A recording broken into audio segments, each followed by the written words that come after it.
동행, 우리 같이 말씀 나누고 있죠. 동행. 우리 함께 이제 걸어가자라고 하는 건데, 예수와의 동행은 우리가 어떻게 하는 걸까라고 하는 거 벌써 3번 했었고, 오늘 4번째 시간이거든요. 복습을 좀 해봐야 되겠죠? 첫 번째는 뭐였을까요? 오케이, 하나님 모시고 가자. 그 사진 보여드렸고, 나폴레옹이 그 말 위에 타 있는 그런 사진과 예수님께서 예루살렘에 입성하시는 사진, 이 2가지 사진 보여드렸죠. 그래서 우리가 예수님의 등에 엎혀가지고 내가 지시하는 대로 예수님께서 행해야 되는 건가, 아니면 내가 예수님을 얻어들이고 예수님께서 하시고자 하시는 방향대로 이끌어가는 그런 삶을 살아가야 할 것인가. 이게 동행의 첫 번째 비결이라고 했어요. 두 번째 뭐냐면, 나만 아는 이야기가 있어야 된다. 그러니까 다른 사람들이 얘기하는 그런 예수 그리스도 말고, 내가 직접 만난 예수 그리스도, 내가 경험한 예수 그리스도, 나에게만 특별하게 임하셨던 예수 그리스도에 대한 이야기가 많으면 많을수록 우리는 예수님과 동행하기가 쉬울 수 있다. 그렇지만 그게 별로 없어요. 하나님에 대한 은혜도 잘 모르고 하나님에 대한 어떤 그런 소망과 어떤 복도 잘 모르는 그런 사람들은요, 이게 뭐 대수롭지 않게 그냥 생각하니까 쉽게 그 길을 끊어버릴 수도 있다라고 하는 그런 말씀이었죠. 지난주 뭐였어요? 지난주. 그래서 이 찬양을 오늘 하셨나? 그래서 이 찬양을 하셨어요? 그런 건 아니었어요? 그래요. 같이 갑시다, 같이 삽시다, 이런 이야기였잖아요. 뭐가 중요하냐면, 믿음을 내가 혼자 지킬 수 있는 것처럼 보이지만 사실 그러지 못한다. 누군가가 우리와 함께 동행해 주시는 그런 모습들이 필요한데, 우리의 전우조, 우리 오늘 이영희 권사님께서도 그런 기도를 좀 해주셨지만, 전우조가 뭐예요? 이거 굉장히 불편하고 귀찮고 비효율적인 이 전우조, 우리가 똥 싸러 갈 때도, 죄송해요. 똥 싸러 갈 때도 같이 가야 하는 이 어떤 불편함을 감수하더라도 왜 이렇게 해야 되냐? 불안한 거예요. 하나님께서 우리들을 보시고 너무 불안하니까 내가 너희의 전우조가 되어줄게. 그렇지만 하나님이 우리들의 전우조만 되어주시는 게 아니라 우리 성도들끼리도 함께 전우조가 되어서 함께 같이 갈 수 있어야 된다라고 하는 그런 믿음의 고백을 통해서 오늘 찬양을 고르신 줄로 믿습니다. 그쵸? 제가 잘 포장했죠? 자, 그렇게 이제 나아가자라고 하는 게 동행의 비결이었습니다. 오늘은 4번째 시간. 옆에 계신 분들과 이렇게 한번 인사 나눠볼까요? 그래도 가시겠습니까? 그래도 가시겠습니다. 한 번 더 할게요. 그래도 갈 거예요? 그래도 갈 거예요. 오늘 아주 신박한 어떤 말씀인데 여러분들 같이 좀 나눠보도록 하죠. 제가 대학교 수업 때요. 벌써 17년 전, 18년 전 얘기네요. 대학교 수업 때 그 교수님 한 분이 그 책을 추천을 해주셨어요. 그 레포트 하나 써내라고 해가지고 책을 추천해 주셨는데, 그 책이 뭐냐면 회복 탄력성이라고 하는 책이었습니다. 회복 탄력성. 혹시 보신 분들도 계실 수도 있겠지만, 그 회복 탄력성이 뭐냐면 그 책에서 얘기하는 게 이거예요. 문제와 역경을 만났을 때 다시 일어날 수 있는 힘, 이것을 회복 탄력성이라고 부른다라고 이야기를 하는 겁니다. 그 책에 이런 비유가 나와요. 왼손에는 고무공, 오른손에는 유리공, 그리고 바닥은 딱딱한 대리석, 이게 준비가 되어져 있고, 그 사람이 고무공과 유리공을 동시에 바닥에다가 던졌을 때 그 2가지의 공의 형태가 어떻게 변할 것이냐. 하나는 그 고무공으로 인해서 튀어오르는 어떤 모습이 있을 거고, 하나는 그 유리공이 바닥에 부딪힘과 동시에 완전히 깨지는 모습이 나올 것이다 라고 하는 그런 이야기를 통해서, 동그랗고 그런 어떤 원형 구의 모습을 가지고 있는 이런 공은 똑같은 어떤 공이지만 그게 어떤 물질에 따라서 달라질 수 있는 것이고, 환경은 똑같을 수 있어요. 대리석이라고 하는 그런 환경이 똑같이 맞닥뜨려졌지만 전혀 다른 결과를 나타낼 수 있다. 그게 회복 탄력성이 높은 사람은 그 고무공처럼 탄력을 받아서 다시 일어날 수 있을 것이고, 회복 탄력성이 낮은 사람은 유리공과 같아서 그 대리석 바닥에 딱 부딪혔을 때 자기의 몸이 산산조각 날 수밖에 없을 것이다 라고 하는 거예요. 이거 우리의 삶을 이제 빗대어서 그런 이야기를 이제 하고 있는 겁니다. 같은 문제가 우리들이 접하고 같은 스트레스를 접하고 있다라고 하더라도요, 그 인생 가운데 완전히 무너지는 인생이 있을 수 있고, 다시 그 어떤 어려움을 다시 기반 삼아서 올라가고 상승할 수 있는 그런 사람들의 모습이 있을 수 있다라는 거예요.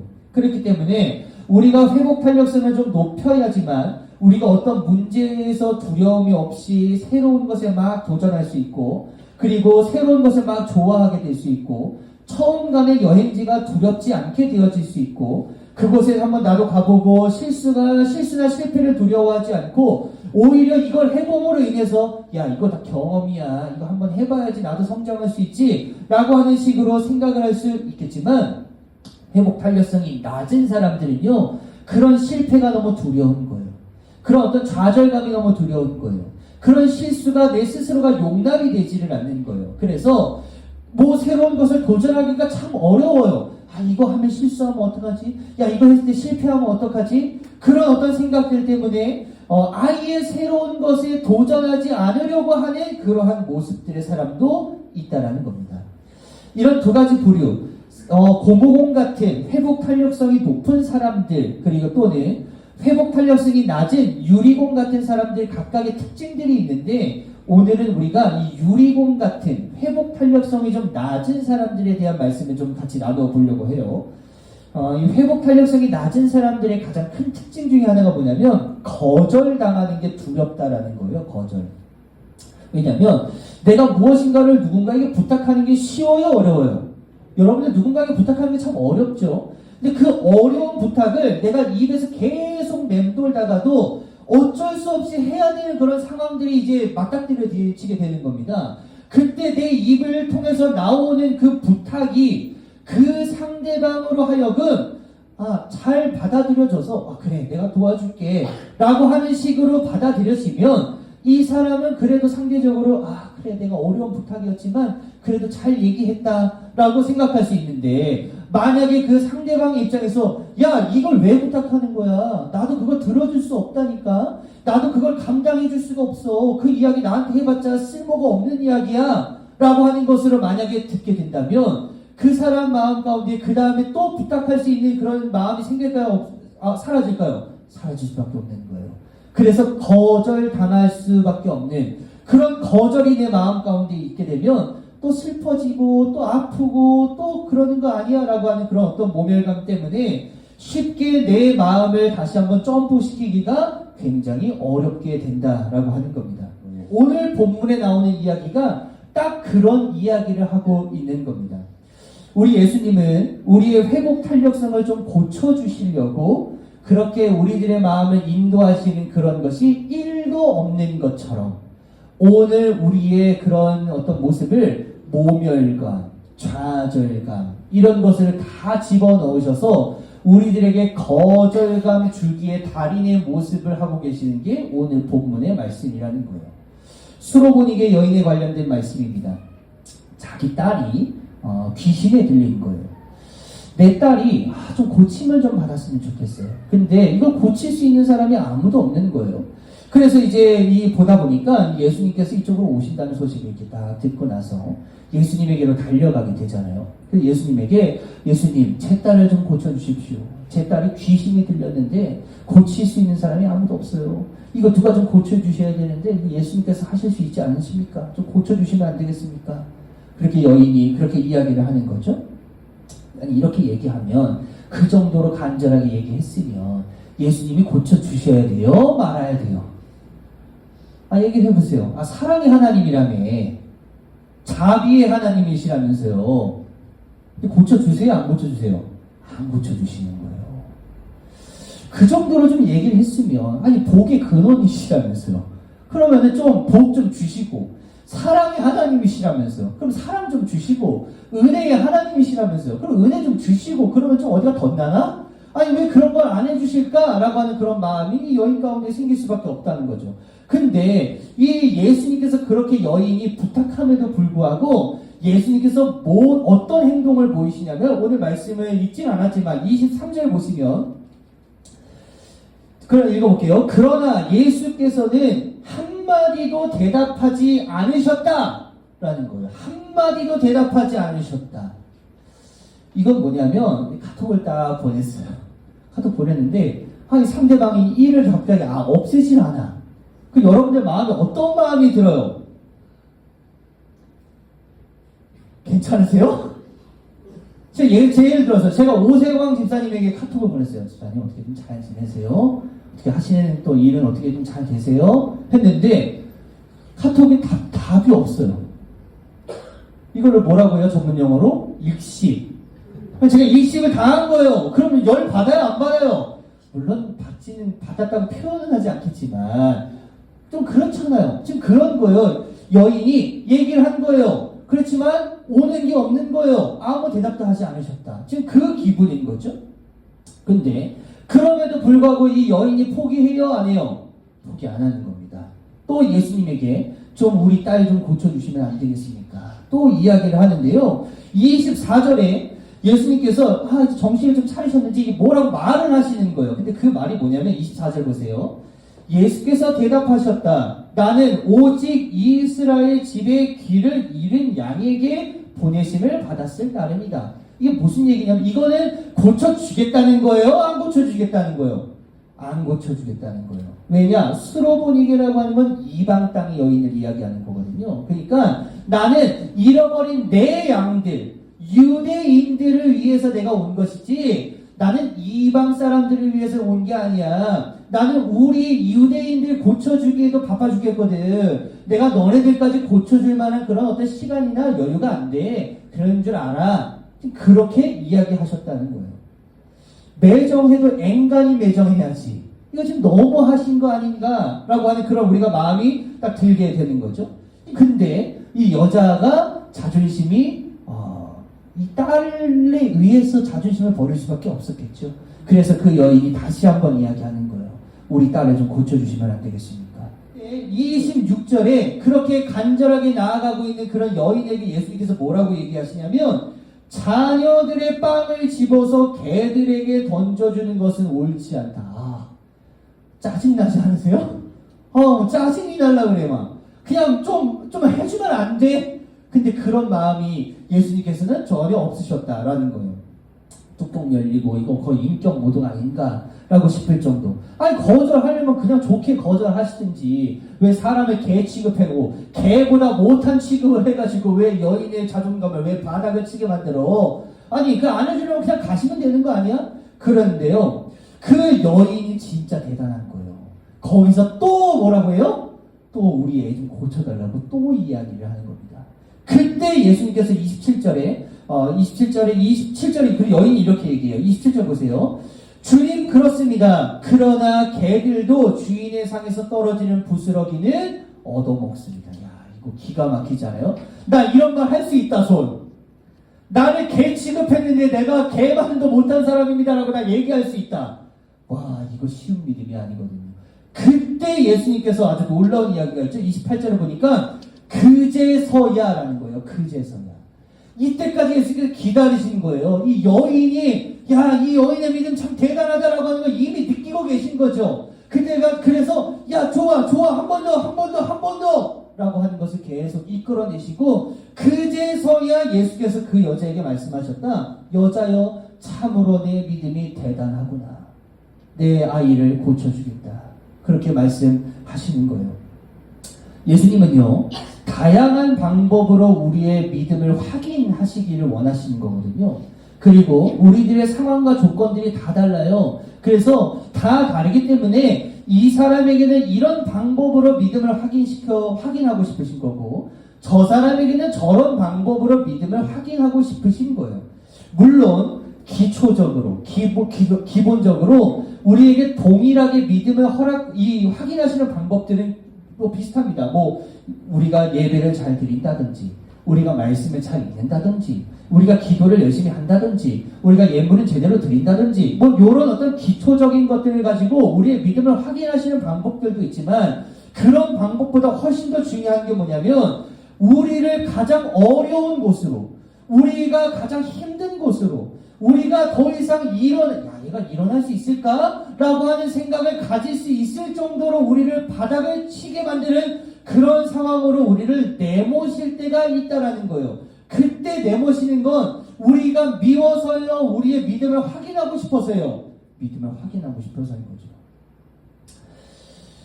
우리가 그곳에서 바닥을 치고 또 바닥을 치고 더 바닥에 주저앉아서 내려갈 수 없는 것, 이젠 더 이상 내려갈 게 없어 라고 하는 것으로 우리가 무너졌을 때, 그때도 우리가 하나님을 붙잡을 수 있느냐, 그런 치욕과 모욕과 좌절감을 내가 줌에도 불구하고 그때도 너가 나를 붙잡을 수 있느냐, 그때도 너가 나를 향한 믿음을 붙잡을 수 있느냐, 너 나를 향한 그거 놓지 않을 수 있니? 그것을 확인하고 싶으신 거죠. 그 여인이 이런 표현은 좀 너무하지만 계모시를 당한 거예요. 우리가 그런 살면서 그런 모욕을 들을 수 있을까라고 할 정도로 그런 무시를 예수님에게 받았음에도 불구하고 예수님을 붙잡을 수밖에 없었던 이유가 뭐였냐면 only Jesus예요. 예수밖에 없었기 때문에 예수를 붙잡을 수밖에 없었다라는 겁니다. 여러분들, 예수밖에 정답이 없다라고 하는 것을 다시 한번 믿음으로 고백할 수 있게 되시기를 예수 이름으로 간절히 축복합니다. 다른 방법이 없는 거예요. 도저히 예수 그리스도 아니면 도저히 이것을 풀어갈 수 있는 방법이 떠오르지는 않는 거예요. 그래서 내가 개무시를 당하든지 좌절감이 있든지 수치심을 당하든지 모멸감이 있든지 간에 그건 중요한 게 아니었어요. 왜? 예수님 아니면 이게 우리를 고쳐줄 수 있는 사람이 없는데 이걸 도대체 어디 가서 할 거예요? 만약에 예수님 말고 다른 해결책이 있었다라고 한다면 처음에 거절당했을 때 이미 갔을 거예요. 걔보다 못한 사람이라고 하는 이야기를 들을 필요가 이 여인이 있어요? 없어요? 없는 거예요. 그냥 처음에 거절하셨을 때 들어주지 않으시려나 보다. 나 다른 데 가가지고 내 다른 해결책 찾아야지. 나 다른 사람 만나야지. 다른 의사에게 가봐야지. 이런 다른 해결책이 있는데 거기서 예수님에게 모멸감 당하면서까지 예수님을 붙잡는 게 이게 말이 되는 거예요? 그건 말이 되는 게 아닌 거예요. 그러니까 이 여인이 끝까지 예수 그리스도밖에 정답이 없습니다라고 하는 것을 붙잡고 있었기 때문에 예수님께서 그제서야 이 여인의 믿음을 칭찬해 주셨다라고 하는 것이죠. 예수님께서도 그런 걸 보여주고 싶으신 거예요. 예수님이 이건 믿음이 아니야. 믿음이라고 하는 건 바로 이 여인이 고백하는 게 바로 제대로 된 믿음이거든. 너네들이 어줍지 않게 예수 그리스도를 따라온다라고 한다고 하더라도 그런 믿음, 적어도 이 여인이 가지고 있는 그런 믿음이 아니고서는 참된 믿음이라고 이야기할 수 없어. 그 이야기를 하는 거거든요. 왜 그러냐? 이 이야기는요, 두로와 시돈이라고 하는 땅, 이방 땅에서 벌어지는 그런 일인데 왜 예수님이 이 이방 땅으로 가셔야만 했는지 궁금하잖아요. 아니 굳이 왜 이방 땅까지 가서 복음을 전해야 될까? 그런 얘기까지 하시면서, 근데 이 일이 있기 전에 어떤 일이 있었냐면, 여러분들 14장에 보시면 14장 13절부터 보시면요, 거기에 5,000명을 먹이셨다라고 하는 이야기가 나오죠. 여러분들 이 이야기 잘 아시죠? 오병이어의 사건이에요. 물고기 2마리하고 보리떡 5개를 가지고 5,000명을 먹이신 그 놀라운 사건이 기록이 되어져 있는데, 이 사건은 오병이어를 가지고 5,000명을 먹이셨다라고 하는 게 중요한 포인트가 아닌 거예요. 우리가 여기는 굉장히 간략하게 이야기가 되어 있지만 요한복음 6장에 가면은 아주 세세하게 기록이 되어져 있거든요. 5,000명이 그런 어떤 은혜를 받았습니다. 그리고 나서 그 사람들이 어떤 생각을 하냐면, 이 사람 왕으로 모셔야겠구나. 우리 오병이어를 가지고도 5,000명, 많게는 2만 명에 있는 사람들이 아주 배불리 먹고도 12광주리가 남았는데, 이 사람을 왕으로 취대해야 되겠구나. 이 사람이 왕이 되면 적어도 걱정 없이 살 수 있는 거예요. 먹을 걱정은 안 해도 되는 거예요. 조금만 갖다 줘도 여기 있는 사람들 다 먹일 수 있는데 우리가 무슨 수고가 뭐가 필요하겠어요. 그래서 사람들이 예수님을 왕으로 모시려고 합니다. 근데 그걸 예수님께서 아셨어요. 그래서 계속 이제 피해 다니시는 거거든요. 그렇게 되다 보니까 이 예수님께서 나중에는요, 그 사람들에게 난 죽으러 온 거야, 나는 이제 피를 흘릴 거야, 나는 부활할 거야, 이런 어이없는 이야기를 이제 그 사람들에게 하니까요, 사람들이 다 떠나가게 되고 제자들만 남았는데 그 제자들에게도 너희도 가려느냐 이런 이야기를 통해서 이 베드로가 거기서 다른 사람은 다 떠나도 저는 안 떠난다니까요. 그 믿음의 고백을 여기서 이제 베드로가 하는 겁니다. 물론 그렇게 되는 거예요. 근데 그렇게 하는 모습들을 사람들이 하는 모습들을 보니까 예수님의 마음이 좀 섭섭한 거예요. 나는 진짜 메시아로 와서 너네들을 죄 가운데서 구원하기 위해서 내가 온 건데 야 너네들 나를 통해서 먹고 살려고 나를 왕으로 추대하려고 그랬구나. 그래서 너네들이 나를 이렇게 왕으로 추대하려고 그렇게 밀었구나. 먹고 살 생각 걱정 없고 내가 왕이 되면 내 측근에 있는 그런 10개 제자들 한 자리씩 차지하기 위해서 나를 그렇게 왕으로 밀어 넣으려고 그랬구나. 그래서 그랬구나. 그런 마음들이 예수님 가운데 있으셨다는 거죠. 그래서 우리는요, 이 그래서 신앙, 우리가 그래서 이유가 있는 그런 신앙으로는요, 절대로 예수 그리스도를 따라갈 수 없다는 거예요. 오늘 같이 이 여인의 그 믿음, 그럼에도 불구하고 예수 그리스도를 놓지 못하는 그 믿음을 보여주고 싶으셨다라는 거죠.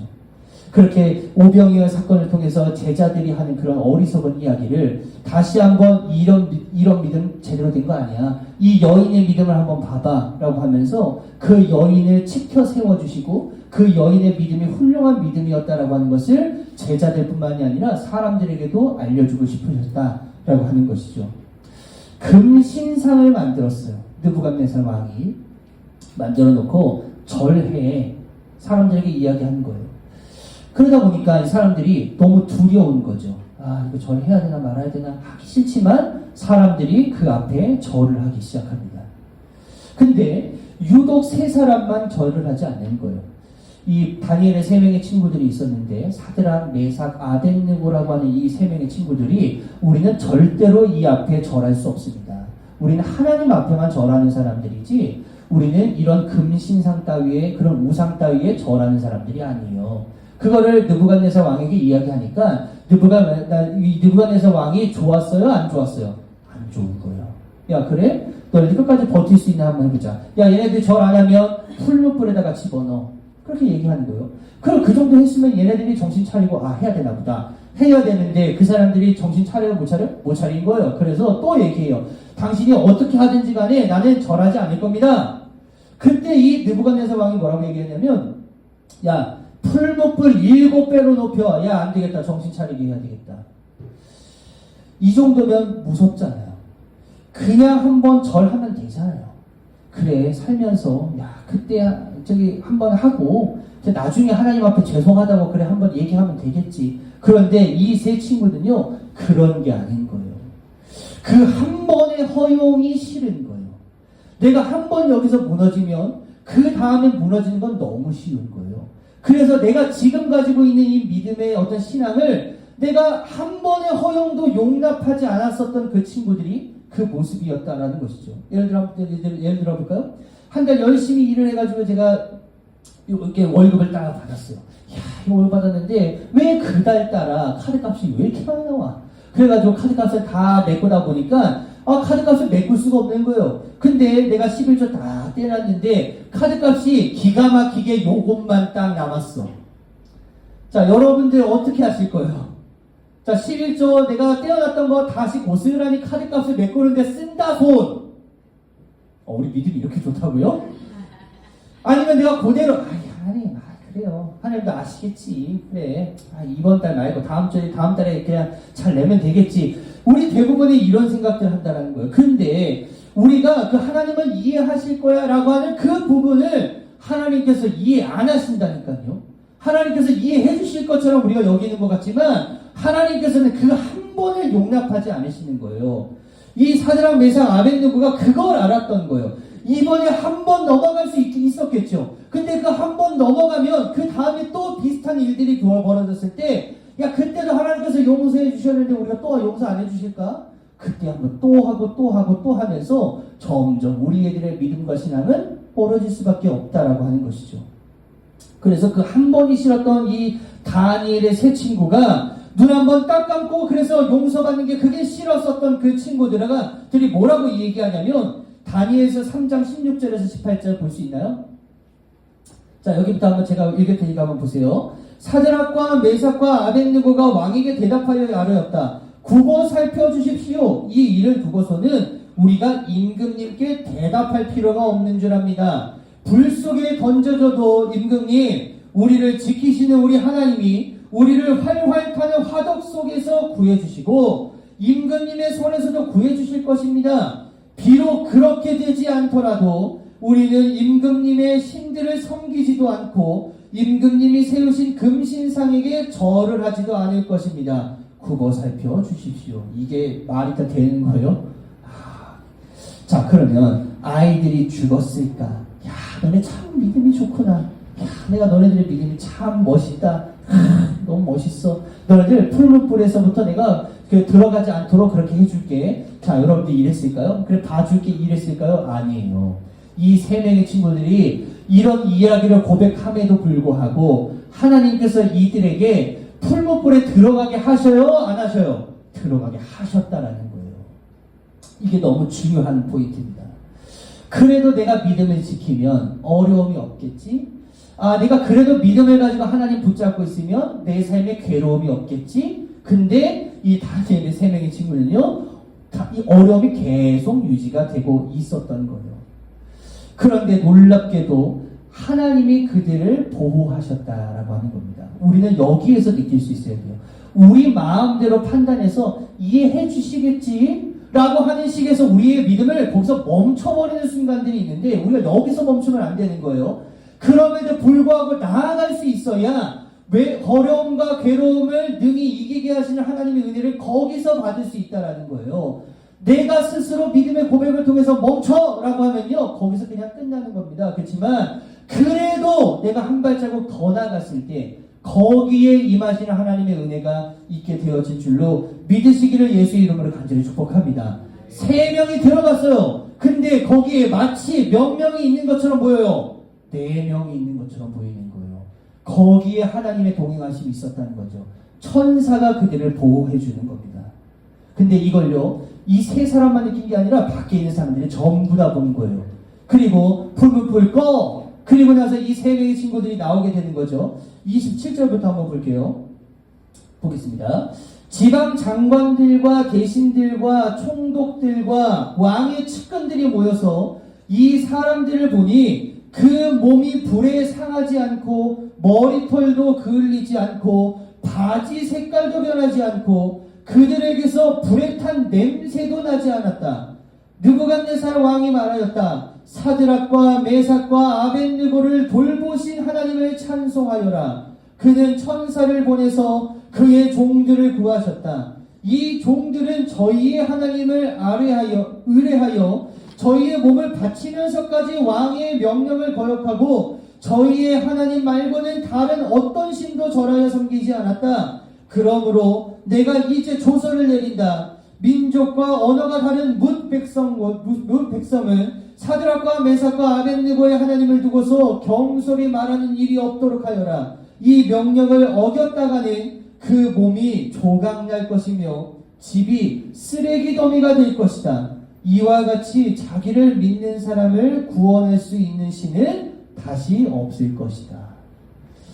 이게 이 사드락과 메삭과 아벳느고가 처음에 이 조서 내려왔을 때, 야, 금신상에게 절해 라고 했을 때 거기서 스탑되었으면요, 이런 은혜는 없었다는 거예요. 그렇지만 그럼에도 불구하고 우리 하나님을 믿는 그 간절한 믿음 하나 붙잡고 갔더니 결국에 이런 놀라운 은혜로 갚아주시는 우리 하나님의 놀라우심을 경험할 수 있게 되었다는 겁니다. 이게 하나님의 동행이라는 거예요. 우리가 우리 마음대로 멈춰설 수 있는 게 아닙니다. 우리는 하나님께서 가라고 하시면 그냥 가면 되는 거예요. 멈추라고 했을 때 그냥 그때 멈추면 되는 거예요. 아무런 사인이 이루어지지 않았어요. 그때 계속 기도하며 하나님 어떻게 해야 돼요? 어떻게 해야 돼요? 라고 하는 그런 간절함을 가지고 계속 나아가다 보면 하나님께서 언젠가는 그 은혜를 갚아주시는 날이 있을 거라는 거죠. 그때가 언제입니까? 나도 몰라요. 저가 그거 알았으면 제가 신하겠죠. 저도 몰라서 그냥 가는 거예요. 그렇게 가다 보면 그래, 야, 내가 기대하던 믿음이 바로 그 믿음이었어 라고 하는 순간에 도달할 수 있는 것이고, 그 순간에서 우리들에게 더하여 주시는 은혜는 우리가 가히 상상할 수 없을 정도의 그런 은혜가 우리들에게 더하여 줄 것이다 라고 하는 것을 잊지 않게 되시는 우리 성도님들 되시기를 예수의 이름으로 간절히 축복합니다. 여러분, 예수를 믿는다고 우리가 어려움이 없는 게 아닌 거예요. 이게 참 아이러니하죠. 예수를 믿으면 우리들의 삶 가운데 어려움이 없어야 되는 거 아닙니까? 괴로움이 없어야 되는 거 아니에요? 우리에게 슬픔과 어떤 슬픔과 어떤 여러 가지 어떤 그런 슬픔의 어떤 감정들 이거 없어야 되는 거 아닙니까? 우리들은 이렇게 생각하지만 하나님은 그런 게 아니에요. 우리의 믿음을 확인하고 싶은 거거든요. 그 믿음이 우리들을 구원할 건데 그 믿음이 허접한 믿음이면 안 되잖아요. 그래서 끝까지 우리를 구렁텅이로 밀어 넣으시면서 야, 너 여기서도 일어나 봐야지. 또 여기서 회복해야지. 이게 진짜 믿음이라니까. 기쁠 때는 누구나 믿을 수 있어. 그런데 어려울 때 믿는 게 진짜 믿음과 신앙이거든. 자, 너 여기에서도 일어날 수 있니? 너 요런 어떤 상황에서도 일어날 수 있어? 너 이 괴로움 가운데서 다시 한번 나를 붙잡을 수 있니? 그런 믿음의 고백을 우리들에게 원하시는 거고, 그 믿음의 고백이 우리들 가운데서 나와지게 되어질 때 그때 하나님께서 야, 참 대단한 믿음이구나. 너의 자녀의 병을 내가 낫게 해줄게. 야, 내가 너 천사가 보호해주는 그런 놀라운 일 내가 경험하게 해줄게. 그때 임하게 되는 겁니다. 여전히 내 삶은 똑같을 거예요. 여전히 내 모습은 바뀌지 않습니다. 예수를 믿었다고 해서요, 제가 다시 한번 말씀드릴게요. 예수를 믿었다고 해서 우리의 삶은요 탄탄대로가 아니에요. 여러분들 이렇게 믿으시면 안 되는 겁니다. 예수 믿어서 잘 될 수는 있어요. 근데 잘 되는 사람도 있고 안 되는 사람도 있어요. 그 길을 하나님께서 알아서 정하시는 거거든요. 근데 잘 되는 사람들을 봤더니 이 사람들은 절망 가운데서도 하나님을 붙잡더라. 잘 되는 사람들을 봤더니 어려움이 계속 있음에도 불구하고 하나님을 포기하지 않더라. 그런 사람들에게 은혜를 더해주시는 겁니다. 좁은 길 제대로 걸어갈 수 있게 되시니 우리 성도님들 되시기를 간절히 바라고요. 내 삶 가운데 괴로움이 있다고 해서 슬퍼할 게 아니라 나에게 임하시는 그 하나님의 놀라우신 은혜가 없다라고 하는 것을 괴로워할 수 있어야 되고, 내가 한 번 더 버텨본다, 내가 한 번 더 내가 이겨내본다 라고 하는 그런 믿음의 고백을 통해 예수의 길을 제대로 걸어갈 수 있게 되시는 우리 귀한 성도님들 되시기를 예수의 이름으로 간절히 축복합니다.